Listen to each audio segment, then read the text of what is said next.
This is topic 55, antiderivatives continued. So now we're going to talk about other basic integration rules such as the trig. Alright, so we have all the trig antiderivatives. Notice they're basically the same as the derivatives, right? If I take the derivative of sine, I get cosine.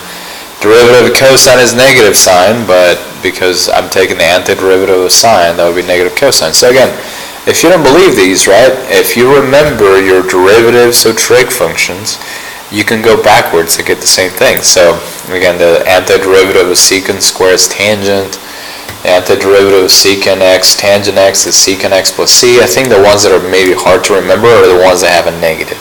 Alright, so just be aware of that. You have to memorize these, and I'm going to quiz you and test you about it later. Alright, so an example 1. Right, notice that on this one, as remember, we're taking the antiderivative here, and I have two functions that are being multiplied. And I don't know how to do that yet, so all I can do here is just distribute the secant y to this one and that one, right? So I'm just going to distribute first before I take the antiderivative, or the integral, which is the same thing. The integral of secant y tangent y minus secant y times negative secant y, is secant square y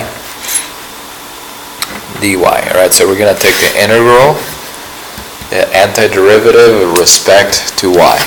Alright, so the antiderivative of secant y tangent y would be secant. Right, secant y in your case. So this would be secant y minus the antiderivative, or the integral of secant square y would be tangent y plus c. Alright, so remember, you always have to write that c, because at that point you don't really know, there could be a constant there that you're not aware of. Alright, so hopefully this next example will kind of make you realize why you need to put plus c. Alright, so in example 2, and don't pay attention to this graph, I'll explain what that means in just a second. They're asking us to find the equation of y. Notice that I have dy dx, so to get the equation for y, notice that this is the derivative. I have to take the integral of this function. Okay, so if I take the integral of that function, I would say that y is the integral of x squared dx. Okay. So remember what we talked about in topic 54. All I have to do is add 1 to this power, so that would be x cubed, and divide by that same power. So it's x cubed over 3 plus c. Now in this one it says that you're trying to find the equation of y given the derivative, which is this, through this indicated point. Alright, so the plus c, what that really means is that you don't really know.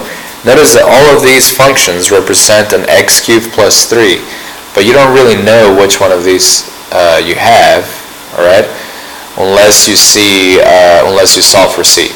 So maybe we can see it on here and even check on that. Let's see. 5, 6, 7, 8. I can't. They're a little too close, but I think it's this bottom one here, or maybe the middle one. So, let's see, 5, 6, 7, 8. Yeah, I can't. It's too close to tell, right? So if you can do it straight off the graph, by all means do it. But if not, then what you have to do here is that it says that it goes through that point. All right. So if it goes through that point, then I can say that 8 is y, x is 3. Well, now we don't know what c is, but that's what we're going to find out here pretty soon. So if I solve for this, I would get, let's see, that would be 27 divided by 3 would be 9. So this would be 8 is equal to 9 plus c. So c is equal to negative 1.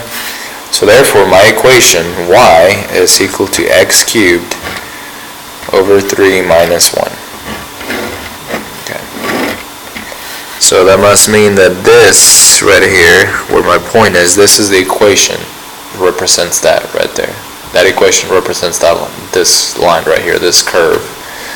Alright, let's go to example 2. Sorry, excuse me, example 3. On example 3, they're asking me to find that function f if the second derivative is this, and they give me a couple of points, alright, so remember, if I have the second derivative, if I'm trying to get back to function f, then what I have to do is I have to take two antiderivatives or two integrals. Remember, every time I say integrals, I mean an antiderivative is the same thing. So we have to take it one step at a time. So to get the first derivative, alright, I'm going to have to take the integral of this function. So I have 12x squared plus 6x minus 4 dx. Alright, and some of you might be able to do this in your head already, but if you can't, go ahead and write it all out. Then I have 12x cubed over 3 plus 6x squared over 2 minus 4x plus c. Alright, notice that all I've done so far is add 1 to the power and divide by that same power. That's all I'm doing here. Alright, so this would be 4x cubed plus 3x squared minus 4x plus c. Alright, so that's what I got so far. Now, to figure out what f is, alright, so to figure out what f is, I have to take the integral of this function I just found. Alright, so I have 4x cubed plus 3x squared minus 4x plus c dx. Alright, so I'm going to take the integral of this function. So, let's see, that's going to give me 4x cubed. Now if I add 1 to that cubed, I would have a 4. I would divide that by 4. Same thing on this one. I add 1 to the power, divide by that same power, 4x squared over 2 plus, now remember, this c represents a constant, alright, so the integral of a constant, or the antiderivative of any constant, would be that constant times x. So this is just cx, alright, plus some other constant. Now we're going to call that other constant d. Do not call it c, because c and d may not be the same, alright? So we're going to call d as some other constant. So don't forget that. Do not call it the same thing as whatever you call this constant over here. Alright. So now, the reason they gave you those 2 points is we're going to try to figure out what c and d are. Alright, so in order to figure that out, all you have to do is plug in the point into this case, and this is function f. I'm going to plug this point from function f into, well, the f function. Alright, so I'm going to plug in a 0 for x. So at f of 0 is equal to 4. So I'm going to plug in a 0 for x, and I'm going to plug in a 4 for y. Alright, so that means that if this is 4 is equal to basically all zeros, notice that well, let me simplify this. I'm sorry. I should have simplified this first. This is, I'm going to call this x to the 4th plus x cubed minus 2x squared plus c to the x plus d. Alright, that's what we're going to call it. Okay, so if I notice right here, before I even write anything, I'm not even going to write this. Oh gosh, I can't even erase anything anymore.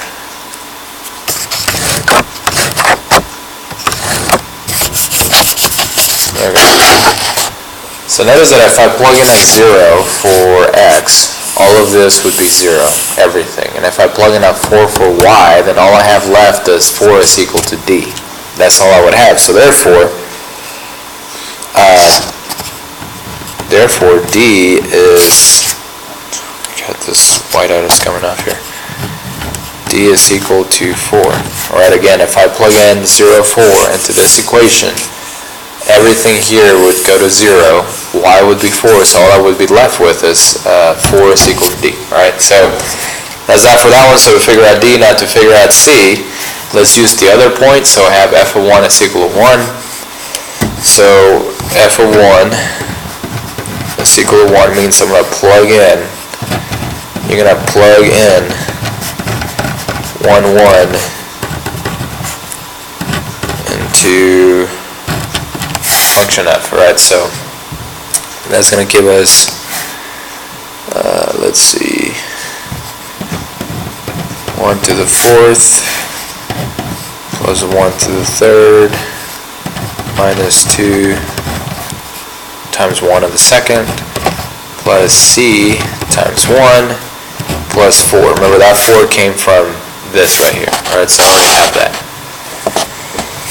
Okay, so now all I have left to do, oh wait, and this is equal to, all of this is equal to 1, because remember y is 1 also. Okay, so all of this is equal to 1. So basically all you do now is solve for c. So, let's see, that's 1 plus 1 is 2, minus 2 is 0. So that's all gone. So I have c plus 4 is equal to 1, subtract the 4, so I get c is equal to negative 3. Again, if you can't do that in your head, that's fine, just write it all out. Don't be a hero. So, therefore, f of x is equal to x to the 4th plus x cubed minus 2x squared minus, remember this is just a minus, so if you go back to this part right here, where am I? Right here. This c right here was negative 3, so that's where this came from.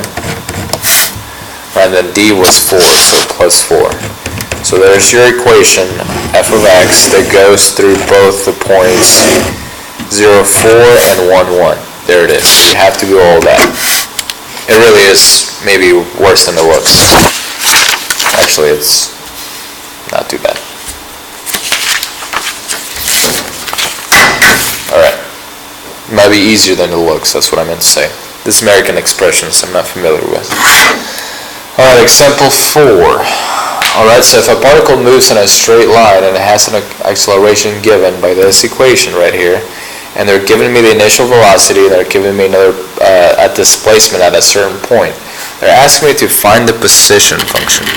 Alright, so remember that the position function, if I take the derivative of position, I get velocity. And if I take the second derivative of position, then I get acceleration.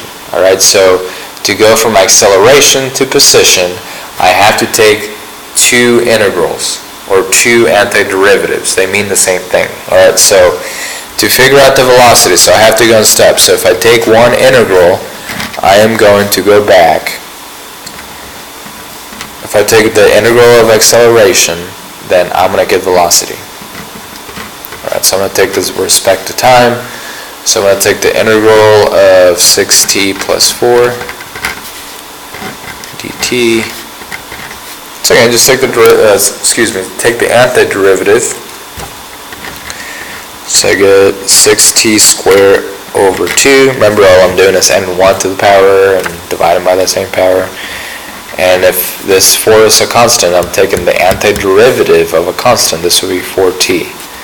Plus some value, some constant c that we don't know what it is yet. Alright, so simplify this a little bit.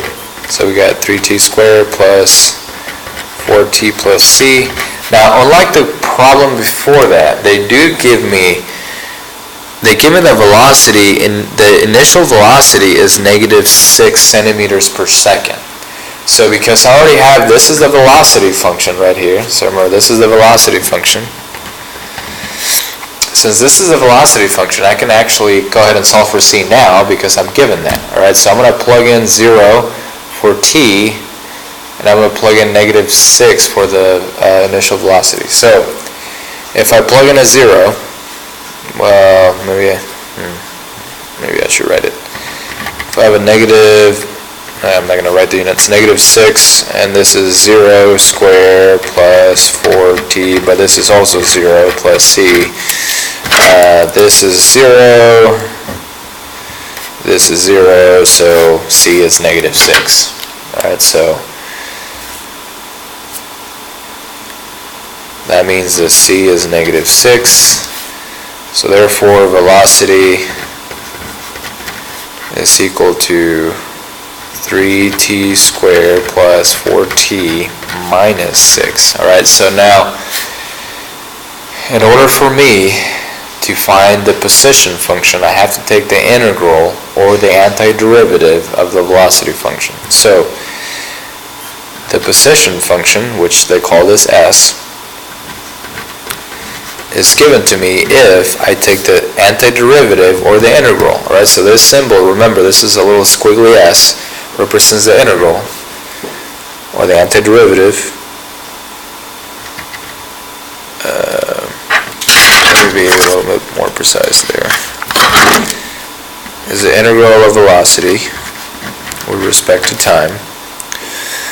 So this would be the integral of 3t squared plus 4t minus 6 dt. Okay. And this right here, again, you add 1 to the power divided the same. I'm not going to write that anymore, but hopefully you see where I got this. This would be t cubed plus 2t squared minus 6t plus d. Right, I'm going to call that d. You can call it c again in this case because you already solved for the other constant above. So that's what I have so far. Alright, so d just represents another constant. So if you look at your problem, this is the reason they gave you this initial displacement. Alright, the particle is at 9 centimeters at t is equal to 0. So if I kind of follow the same logic that I did earlier, alright, so s of t or s of 0, well, this is 9, and this would be 0 cubed plus 2 times 0 squared minus 6 times 0 plus d. And so notice that all of these are going to go to 0. So therefore d is 9. So the position function is equal to t cubed plus 2t squared minus 6t plus 9.